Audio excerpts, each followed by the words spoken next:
Hi guys, my name is Miss Abby and I am going to be reading chapter 17 of The Miraculous Journey of Edward Tulane. Let's go ahead and start. Bryce slung Edward over his shoulder. He started to walk. "I come to get you for Sarah Ruth," Bryce said. "You don't know Sarah Ruth. She's my sister. She's sick. She had her a baby doll made out of china. She loved that baby doll, but he broke it. He broke it. He was drunk and stepped on that baby's head and smashed it into 100 million pieces. Them pieces was so small I couldn't make them go back together. I couldn't. I tried and tried." At this point in his story, Bryce stopped walking and shook his head and wiped at his nose with the back of his hand. "Sarah Ruth ain't had nothing to play with since. He won't buy her nothing. He says she don't need nothing. He says she don't need nothing because she ain't gonna live. But he don't know."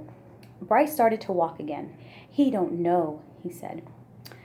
Who he was not clear to Edward. What was clear was that he was being taken to a child to make up for the loss of a doll. A doll. How Edward loathed dolls.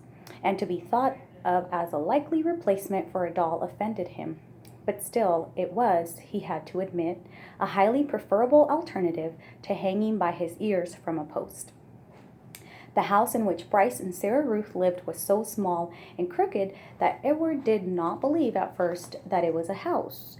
He mistook it, instead, for a chicken coop. Inside there were 2 beds and a kerosene lamp and not much else. Bryce laid Edward at the foot of one of the beds and then lit the lamp. "Sarah," Bryce whispered. "Sarah Ruth, you got to wake up now, honey. I brung you something." He took the harmonica out of his pocket and played the beginning of a simple melody. The little girl sat up in her bed and immediately started to cough. Bryce put his hand on her back. "That's all right," he told her. "That's okay."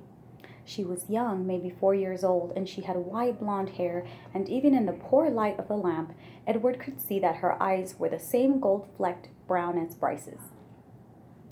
"That's right," said Bryce. "You go on ahead and cough." Sarah Ruth obliged him. She coughed and coughed and coughed. On the wall of the cabin, the kerosene light cast her trembling shadow, hunched over and small. The coughing was the saddest sound that Edward had ever heard, sadder even than the mournful call of the whippoorwill. Finally, Sarah Ruth stopped. Bryce said, "You want to see what I brung you?" Sarah Ruth nodded. "You got to close your eyes." The girl closed her eyes. Bryce picked up Edward and held him so that he was standing straight like a soldier at the end of the bed. "All right now, you can open them." Sarah Ruth opened her eyes, and Bryce moved Edward's china legs and china arms so it looked as if he were dancing. Sarah Ruth laughed and clapped her hands. "Rabbit," she said. "He's for you, honey," said Bryce. Sarah Ruth looked first at Edward and then at Bryce and then back at Edward again, her eyes wide and disbelieving. "He's yours." "Mine?" Sarah Ruth, Edward was soon to discover, rarely said more than one word at a time. Words, at least several of them strung together, made her cough. She limited herself. She said only what she needed to say. "Yours," said Bryce. "I got him special for you." This knowledge provoked another fit of coughing in Sarah Ruth, and she hunched over again.